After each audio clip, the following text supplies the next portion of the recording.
Hey everyone, welcome back। ये Wangxian fan fiction open secret behind the mask का next part है। Let's started. Shuyang Wing पर गुस्सा कर रहा था और विंग ने काम ही कुछ ऐसा किया था कि शुयांग का गुस्सा होना तो बनता था। शुयांग ने चिल्लाते हुए कहा, तुम अपने गिल्ट के चलते पूरी तरीके से पागल हो चुके हो व्यूशियान, होश में आओ। तुम अपनी ही नहीं किसी और की ज़िंदगी के साथ तक खेल रहे हो। जब विंग ने यह बात सुनी उसने तुरंत शुयांग की तरफ देखा और कहा, मैं और किसकी ज़िंदगी के साथ खेल रहा हूँ। तब शुयांग ने कहा, लैंसी चैन। लैंसी चैन का नाम सुनकर विंग पूरी तरीके से शांत हो गया और उसने अपना हेड डाउन कर लिया। तब शुयांग ने कहा, तुम लैंसी चैन की ज़िंदगी के साथ खेल रहे हो। अगर तुम्हें ये सब करना ही था तो तुमने लैंसी चैन से एंगेजमेंट के बारे में हाँ कहना ही नहीं चाहिए था। तब विंग ने शुयांग की तरफ देखा और कहा, क्या तुम्हें सच में लगता है कि मैं ये एंगेजमेंट करना भी चाहता हूँ? तब शुयांग ने कहा, क्या मतलब है? विंग ने एक डीप ब्रेथ ली और अपनी बात रखना स्टार्ट किया। उस दिन जब मैं कॉलेज गया और वेंस ब्रदर के साथ मेरी लड़ाई हुई, तब गलती से वेंशु ने मेरा मास्क खींच लिया था। इस बात से मैं बहुत ज़्यादा गुस्सा हो गया था क्योंकि 2 साल से मैं अपना फेस हाइड करके रखता था ताकि किसी को भी मेरी रियल आइडेंटिटी पता न चले। मैं ये जानता था कि मेरे डैड के लोग मुझे हर तरफ ढूंढ रहे हैं और ऐसा ही हुआ भी। जिस दिन वेंशु ने मेरा मास्क खींचा उसी दिन मेरा फेस रिवील हो गया और मेरे पापा के लोगों ने मुझे पकड़ लिया। उस दिन कॉलेज से तुम तो मुझे तब बचा कर घर ले गए, लेकिन 2 दिन तक मेरी बाहर निकलने की तक हिम्मत नहीं हो रही थी क्योंकि मैं जानता था कि डैड के लोग मुझे ऑलरेडी ढूंढ ही रहे होंगे। पर कॉलेज में मेरी भी कुछ चीज़ें थे जिन्हें लेने मैं उस दिन कॉलेज गया और जैसा मैंने सोचा था वैसा बिल्कुल नहीं हुआ। मैं बचते बचाते कॉलेज के पास तो पहुंचा, लेकिन कॉलेज के पास ही डैड के लोगों ने मुझे पकड़ लिया और मुझे फोर्सफुली जाकर मेरे डैड के सामने फेंक दिया। मेरे डैड ने जब मुझे देखा वो बहुत ज़्यादा खुश हो गए थे और जब मैंने वहाँ से भागने की कोशिश की तब मेरे डैड ने मुझे रूम में बंद कर दिया। उस दिन मेरी मॉम ने और मेरे डैड ने मुझे बहुत कन्विंस किया ताकि मैं वे एम्पायर को संभालने लग जाऊँ, पर मैं ये सब नहीं चाहता था। पर मॉम और डैड के सामने मेरी कुछ भी नहीं चली और मैं मजबूर हो गया और मजबूरी में हाँ कह दिया। उसके बाद मेरे डैड ने मुझे उसी रूम में बंद कर दिया क्योंकि उन्हें तब भी डर था कि मैं भाग जाऊंगा और मेरे रूम के आसपास उन्होंने इतनी टाइट सिक्योरिटी रख दी कि मैं भागना तो दूर उस रूम से बाहर तक कदम नहीं रख सकता था। मैं ऑलरेडी बहुत परेशान था। डैड ने मुझे 2-3 दिन तक उसी रूम में बंद रखा और आज सुबह उन्होंने उस रूम का डोर ओपन किया और वो दोनों मतलब मेरे मॉम और डैड मेरे पास आए और उन्होंने मुझे इस एंगेजमेंट की थोड़ी सी जस्ट आइडिया दी। उन्होंने मुझे पूरी इन्फॉर्मेशन नहीं दी थी। मैं नहीं जानता था कि अचानक वो पार्टी में ही आज ही अनाउंस करने वाले हैं इस एंगेजमेंट के बारे में। मैं जस्ट जानता था कि एंगेजमेंट के बारे में लैंस के साथ बात हुई है, अनाउंस होने वाला है, ये बिल्कुल नहीं जानता था और मुझे इन सब चीज़ों का कोई आइडिया नहीं था। विंग की बातें सुनकर शुयांग ने कहा, मतलब तुम्हें एंगेजमेंट के बारे में पहले से पता था कुछ तो भी? तब विंग ने कहा, हाँ मुझे पता था। तब शुयांग ने कहा, क्या तुम ये जानते थे कि लैंसी चैन के साथ एंगेजमेंट होने वाली है? तब विंग ने कहा, हाँ मैं जानता था। तब शुयांग ने कहा, तो तुमने ना क्यों नहीं किया? तब विंग ने कहा, मेरे पास ना कहने का कोई भी ऑप्शन था ही नहीं। मेरे मॉम डैड मुझे लगातार प्रेशराइज कर रहे थे कि मुझे एंगेजमेंट करनी ही होगी। मैं मानता हूँ कि वो मेरी भलाई सोच रहे थे, पर मैं खुद ये सब नहीं चाहता था। मैं बस इस टॉपिक को अवॉइड करना चाहता था, जिस वजह से मैंने उस वक्त हाँ कह दिया। मुझे लगा मुझे वक्त मिलेगा, पर मुझे वक्त नहीं मिला और एंगेजमेंट आज ही अनाउंस हो गई। तब शुयांग ने कहा, मतलब आगे तुम क्या करने वाले थे? क्या तुम लैंसी चैन के साथ शादी से भागने वाले थे या कुछ और? तब विंग ने कहा, मेरा प्लान ऑलरेडी रेडी था। तब शुयांग ने कहा, कौन सा प्लान? विंग ने एक स्माइल के साथ कहा। तब विंग ने कहा, मैं लैंसी चैन से शादी कर लेता। शुयांग शॉक हो गया था और उसने कहा, तुम्हारा मतलब क्या है कि तुम शादी करने वाले थे? क्योंकि तुम तो तब विंग ने उसे बीच में ही कट ऑफ करते हुए कहा, क्योंकि मैं तो लैंसी चैन से ही शादी करने के लिए हाँ कहने वाला था। मेरे पास कोई और रास्ता था भी नहीं, तो मैंने सोचा था कि मैं लैंस सिचेन से चुपचाप शादी कर लूँ।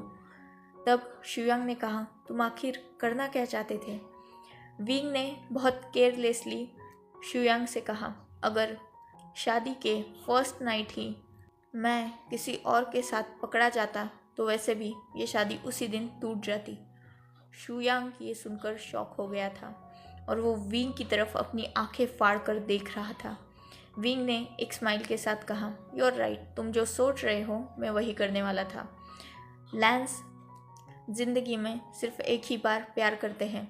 मैं नहीं जानता लैंस सिचेन और जियांग चैंग के बीच में क्या प्रॉब्लम है, पर वो दोनों एक दूसरे से प्यार करते हैं।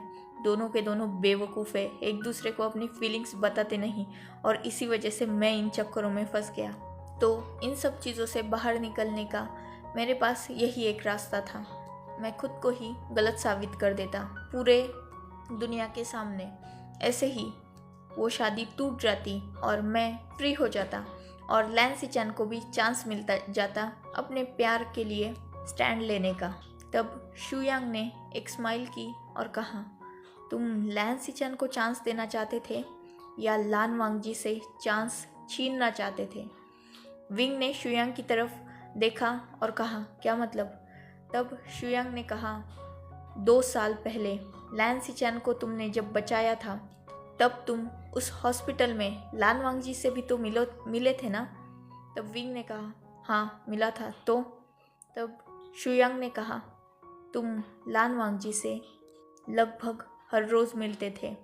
तब विंग ने कहा, मैं सिर्फ लान वांगजी से ही नहीं, लैंस सिचेन से भी लगभग हर रोज़ ही मिलता था, इसमें क्या बड़ी बात है? तब शुयांग ने कहा, 2 साल पहले अचानक तुम मेरे पास आए और उसी शाम तुमने उस हॉस्पिटल से मुझे डिस्चार्ज दिलाकर दूसरे हॉस्पिटल में एडमिट करवा दिया, ऐसा क्यों? तब विंग ने कहा, ऐसा कोई रीज़न नहीं था, जस्ट उस हॉस्पिटल में तुम्हारा ट्रीटमेंट ठीक से नहीं हो रहा था। तब शुयांग ने एक स्माइल के साथ कहा, तुम किसे बेवकूफ़ बना रहे हो वी वुशियान, मुझे या खुद को? तुमने उस दिन लान वांगजी की आंखों में खुद के लिए प्यार देख लिया था और उसी प्यार से भागने के लिए तुमने मुझे तुरंत ही शिफ्ट करवा दिया और उसके बाद तुम भी वांगजी से छुपते फिरने लगे। तुम शादी के बाद भी लैंस को ये दिखाने के लिए नहीं करते कि तुम किसी और के साथ हो या कितने गिर चुके हो। तुम ये सिर्फ लान वांगजी को दिखाने के लिए करते ताकि वांगजी तुमसे नफरत करने लगे और तुमसे दूर रहे। तुमने लैंस सिचेन से शादी करने के लिए हाँ इसीलिए करने का डिसाइड किया था क्योंकि तुम जानते थे कि वांगजी तुमसे नफरत करेगा अगर तुम उसके प्यारे भाई को तकलीफ़ दोगे। क्या मैं सही हूँ वी वुशियान? विंग थोड़ी देर शांत हो गया और थोड़ी ही देर बाद उसने शुयांग की तरफ देखा और एक स्माइल के साथ कहा, तुम सच में मुझे बहुत अच्छी तरीके से जानने लगे हो। यू आर राइट, मैं 2 साल पहले भी लान वांगजी के वजह से ही भागा था और आज भी मैं ये सब लान वांगजी के लिए ही कर रहा था क्योंकि मैं चाहता हूँ कि लान वांगजी मुझसे दूर रहे और मुझसे नफरत करे। शुयांग ने विंग की तरफ देखा और कहा, एक बात कहूँ विंग, तुम्हारे जितना बेवकूफ़ लड़का मैंने आज तक नहीं देखा। तुम साबित क्या करना चाहते हो मुझे यही समझ में नहीं आ रहा। मैं जिंदा हूँ फिर भी तुम मर्डरर बन गए। खुद वर्जिन हो पर दुनिया की नज़र में तुम रेपिस्ट बन गए। 2 साल से तुमने ना ड्रंक किया है ना ड्रग लिया है, फिर भी तुम एडिक्टेड हो। 2 साल से तुम मेरी रिस्पॉन्सिबिलिटी उठा रहे हो, फिर भी दुनिया के लिए तुम इनरिस्पॉन्सिबल चाइल्ड हो। मुझे समझ में नहीं आ रहा कि तुम्हें मैं कहूँ क्या। बस एक बात याद रखना विंग, खुद की नज़र में इतना भी मत गिरो क्योंकि तुम इतने भी गलत नहीं हो जितना तुम खुद को समझ रहे हो। यू नो वॉट विंग, 2 साल से तुमने बहुत सारी सज़ा भुगत ली है। अब तो इन सब चीज़ों से बाहर आओ और अपनी रिस्पॉन्सिबिलिटीज़ उठाओ। तब विंग ने कहा, रिस्पॉन्सिबिलिटीज़? कैसे रिस्पॉन्सिबिलिटीज़? मैंने कहा ना मैं वो सारी चीज़ें डिज़र्व नहीं करता। तब शुयांग ने कहा, तुम जानते हो विंग, वो क्लिप आधी है, उसमें आगे की चीज़ें नहीं दिखाई गई। उसमें ये तो साफ दिखा कि तुमने मुझे हिट किया, पर यह नहीं दिखा कि तुम ही वो इंसान थे जिसने मुझे उठाकर हॉस्पिटल सही टाइम पे पहुंचाया, जिस वजह से मैं आज ज़िंदा हूँ। इनफैक्ट इन 2 सालों में तुम पूरी दुनिया से हाइड रहे, पर उस दौरान तुमने मेरी रिस्पॉन्सिबिलिटी उठाई। मेरे पूरे मेडिकल एक्सपेंसेस तुमने पे किए, वो भी अपने पापा के पैसों से नहीं, खुद कमा कर अपने पैसों से तुमने मेरे एक्सपेंसेस पेड किए। जिस लड़के ने अपने घर में एक पानी का ग्लास तक अपने हाथ से नहीं लिया होगा, वो इंसान 2 साल तक मेरे लिए हार्ड वर्क करता रहा। इन 2 सालों में तुमने जो कुछ भी झेला है ना विंग, वो मैंने देखा है। मैंने देखा है तुम्हें रातों में जागते हुए।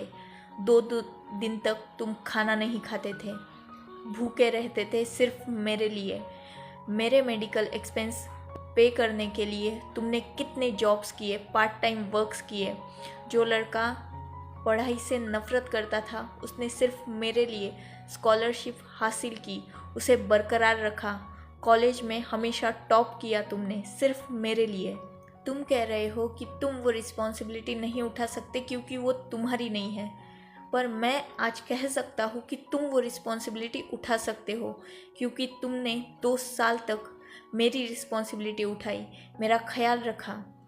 फिर भी तुम अपने बारे में ये सब कैसे सोच सकते हो? थोड़ा सोचो विंग, तुम इतने गलत नहीं हो जितना तुम खुद को समझ रहे हो। तब विंग ने शुयांग से कहा, अगर मैंने तुम्हारी रिस्पॉन्सिबिलिटी उठाई भी तो कौन सा तुम पर एहसान किया? तुम्हारे उस हालत का जिम्मेदार भी मैं ही था ना। मैंने ही नशे में तुम्हें हिट किया था। तब शुयांग ने कहा, ठीक है, मुझे तुमने हिट किया, इस वजह से मुझ पर तुमने कोई एहसान नहीं किया। पर लैंस जान, उसका क्या? तुमने उसे क्यों बचाया जबकि उसके एक्सीडेंट में तुम्हारा कोई भी हाथ नहीं था? क्यों तुम उसके लिए उन डॉक्टर्स से लड़े? क्यों तुमने उसे खुद का खून दिया जबकि तब तुम्हारी खुद की हालत इतनी अच्छी नहीं थी, तुम खुद बहुत वीक थे, फिर भी तुमने सबसे लड़कर उसे अपना खून दिया, उसे बचाया। वो सब तुमने क्यों किया विंग? तब विंग ने कहा, वो जस्ट एक एक्सीडेंट था और मैं किसी को अपने आंखों के सामने मरते हुए तो नहीं देख सकता, जिस वजह से मैंने उसे बचाया। उसकी जगह कोई और भी होता तो मैं डेफिनेटली यही सब करता। शुयांग आगे कुछ बोलने ही वाला था, तभी विंग ने बीच में ही बोलते हुए कहा, बहुत हो गया है, ये सब चीज़ें अब बंद करो। तुम्हारी बातों का मुझ पर कोई भी असर नहीं होने वाला, क्योंकि सच तो यह है कि मैं एक जानवर हूँ। सही कहती है दुनिया मेरे बारे में, मैं एक डीमन हूँ, angelic face with demonic personality. ये टाइटल मुझ पे बराबर सूट करता है। और रही बात उस पावर और पोजीशन की, तो वो मुझे वैसे भी नहीं चाहिए। इतना बोलकर विंग वहाँ से जाने के लिए मुड़ गया। शुयांग ने पीछे से विंग को आवाज़ दी तो विंग अपने ही जगह रुक गया, पर उसने पीछे मुड़कर नहीं देखा। शुयांग ने विंग से कहा, तुम अब कहाँ जाने के बारे में सोच रहे हो? ये तो मैं पूछने का हक रखता ही हूँ, क्योंकि देखा जाए तो मैं उम्र में तुमसे बड़ा हूँ और जिस तरह से हमारा रिश्ता है उस हिसाब से मैं तुम्हारे भाई की तरह आता हूँ ना, तो तुम्हारे भाई को ये जानने का पूरा हक है कि तुम जा कहाँ रहे हो। विंग ने जस्ट अपने सामने वाली खाली सड़क की तरफ पॉइंट करते हुए कहा, जहाँ ये सड़क जाएगी। तब शुयांग ने विंग की शोल्डर पर हाथ रखा और कहा, मैंने सॉन्ग लैंग को कॉल कर दिया है, वो थोड़ी ही देर में यहाँ आएगा और तुम चुपचाप उसके साथ मेरे घर जाओगे, वहाँ खाना खाओगे और चुपचाप सो जाओगे। मैं जब सुबह आऊँगा तो मुझे तुम वही मिलने चाहिए। अगर तुम मुझे वहाँ नहीं मिले तो आगे तुम्हारे साथ जो भी होगा उसकी गारंटी मैं नहीं लूँगा। तब विंग ने कहा, मैं तुम्हारे साथ नहीं जाने वाला। शुयांग ने लगभग अपनी आवाज़ को ऊंचा करते हुए और चिल्लाते हुए कहा, मैंने तुम्हें सजेशन नहीं दिया है, ऑर्डर दिया है और तुम्हें वो मानना होगा, वरना 2 सालों में तुम मेरा गुस्सा तो जान ही चुके होंगे। विंग पीछे मुड़ा और उसने शुयांग की तरफ देखा और कहा, अब मुझसे दूर रहो शुयांग, अब हम दोनों में कोई भी रिश्ता नहीं है और ना बनाने की कोशिश करो। मेरी लाइफ ऑलरेडी बहुत मिजरेबल चल रही है और मैं इसमें अब कोई भी ट्रबल नहीं चाहता। तब शुयांग ने कहा, एग्जैक्टली बीइंग माई पॉइंट, कोई भी ट्रबल क्रिएट मत करो और चुपचाप मेरे घर जाओ। शुयांग ने अपने पॉकेट से मोबाइल निकाला और उसने सोंगलैंग को कॉल किया। थोड़ी ही देर बाद सोंगलैंग वहाँ आ गया और वो विंग को वहाँ से सीधा अपने साथ लेके गया। शुयांग ने विंग को स्ट्रिक्टली ये बताया था कि उसे सोंगलैंग के साथ उसके घर जाना है और वहीं रहना है जब तक शुयांग वहाँ नहीं आ जाता। विंग के पास भी कोई रास्ता नहीं था और विंग ये भी जानता था कि शुयांग बहुत ज़्यादा स्टबर्न है, जिस वजह से उसने आर्ग्यू नहीं की, क्योंकि इस वक्त उसकी ये हालत नहीं थी कि वो आर्ग्यू कर सके। वो ऑलरेडी बहुत ज़्यादा डिस्टर्ब था, जिस वजह से वो चुपचाप सोंगलैंग के साथ चला गया। दूसरी तरफ बात की जाए अगर पार्टी वेन्यू की, तो सब वहाँ शॉक थे जब वे कपल ने अपने ही सगे बेटे को अपने घर से बाहर निकाल दिया था और वो सब शॉकिंगली ये सब देख रहे थे। लान वांगजी को तो यकीन नहीं हो रहा था कि जिस इंसान से वो इतना प्यार करने लगा था वो इंसान इतना घटिया भी हो सकता था।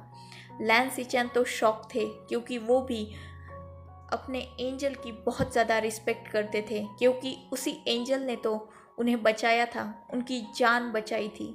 पर आज उसका ये रूप देखकर वो भी कहीं ना कहीं बहुत ज़्यादा शॉक हो चुके थे।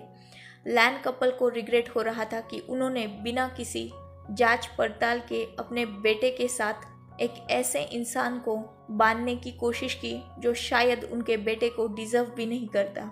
और जिन गोंगशान और बाकी बिजनेस फैमिलीज वो बहुत हैप्पी थी, क्योंकि फाइनली उनके सिर से ये वी वुशियान नाम की तलवार निकल चुकी थी। थोड़ी ही देर बाद उस पार्टी में एक पर्सन ने एंटर किया और वो कोई और नहीं शुयांग था। शुयांग सीधा एंटर करते ही वे कपल के पास गया और उसने उनकी तरफ देखा। वे कपल की आंखों में आंसू थे। वी चांसे और कांसे सरन दोनों की ही आंखों में आंसू थे और वो आंसू ऑलमोस्ट बहने के लिए तैयार थे। शुयांग ने उन दोनों की तरफ देखा और कहा, मैंने कहा था ना, दुनिया की बातों पर यकीन करके अपने ही खून पर शक मत करना। आपका बेटा 2 साल पहले तक बहुत गलत था, पर इन 2 सालों में अगर बात की जाए तो यहाँ खड़ा एक भी इंसान उसकी बराबरी नहीं कर सकता। उसने इन 2 सालों में अपने आप को इतना चेंज कर दिया है कि उसे कोई भी पहचान भी नहीं सकता। वो क्लिप झूठी थी, पूरी तरीके से नहीं, पर वो अधूरी थी और आपने अधूरा सच जानकर उसे अपने घर से बाहर निकाल दिया, बिना ये सोचे समझे कि आपका बेटा सही भी हो सकता है। मैंने उसकी बेगुनाही साबित कर दी। अब ये आपके हाथ में है कि आप क्या करते हैं।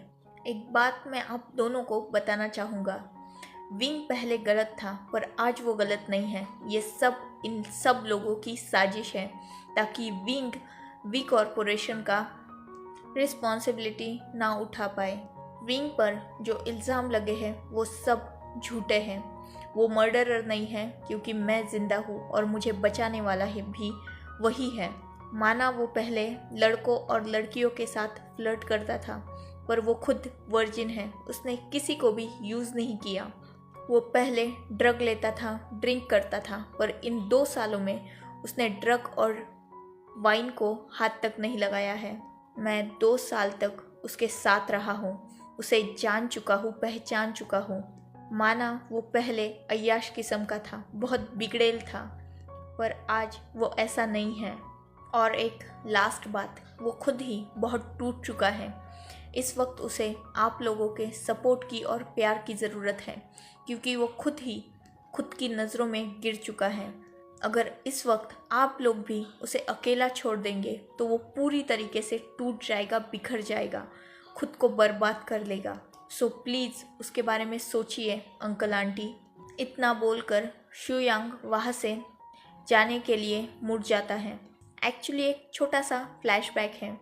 जब विंग को वी चांसे और कांसे सरन ने घर से बाहर निकाल दिया था, तब शुयांग उस पार्टी में एंटर हो चुका था, क्योंकि विंग ने उसे भी इस पार्टी में इनवाइट किया था, पर शुयांग को लेट हो गया था आने में। और जब शुयांग ने देखा कि वी चांसे और कांसे सरन विंग को घर से बाहर निकल रहे हैं, तब विंग के जाने के बाद शुयांग अंदर एंटर हुआ था और उसने वी चांसे और कांसे सरन को उस एक्सीडेंट के क्लिप की रियलिटी बताई थी। उसने ये प्रूव किया था कि उस एक्सीडेंट में विंग ने जिसे हिट किया है वो इंसान कोई और नहीं शुयांग है, और उसने विंग की सारी सच्चाई वी चांसे और कांसे सरन को बताने की कोशिश की थी। पर एज ऑब्वियस वहाँ बहुत सारे लोग थे जो इन सब चीज़ों को झुठला रहे थे, जिस वजह से शुयांग ने सबसे ये कहा था कि वो ये प्रूव करेगा, और उसने खुद के साथ एक हिडन कैमरा और माइक्रोफोन लेकर वो विंग के पीछे भागा था, जिस वजह से उसने विंग को पकड़ा और उसे मजबूर किया कि विंग खुद अपनी सच्चाई अपने मुंह से सबके सामने बता पाए, मतलब शुयांग के सामने, ताकि शुयांग थ्रू पूरी पार्टी विंग की सच्चाई जान सके। विंग ने शुयांग से जो भी बातें की वो सब पार्टी हॉल में सब ने क्लियरली सुनी थी और देखी थी। वी चांसे और कांसे सरन को अब अपने बेटे के साथ जो उन्होंने किया था उस पर बुरा लग रहा था। So enough for today. Actually guys यहाँ बहुत ज़्यादा बारिश है, वेदर बहुत ख़राब है, ऊपर से नेटवर्क प्रॉब्लम और इलेक्ट्रिसिटी की भी प्रॉब्लम है, जिस वजह से वीडियो रिकॉर्ड होना और बाकी चीज़ों में बहुत सारी प्रॉब्लम आ रही है। फिर भी मैं कोशिश करूँगी कि जल्द से जल्द अपलोड कर पाऊँ चैप्टर, और अब ये स्टोरी भी बहुत जल्द ख़त्म होने वाली है। सो डोंट वरी, जैसा जैसा वक्त मिलेगा मैं न्यू चैप्टर अपलोड कर दिया करूँगी। Good bye, take care, enjoy your beautiful life.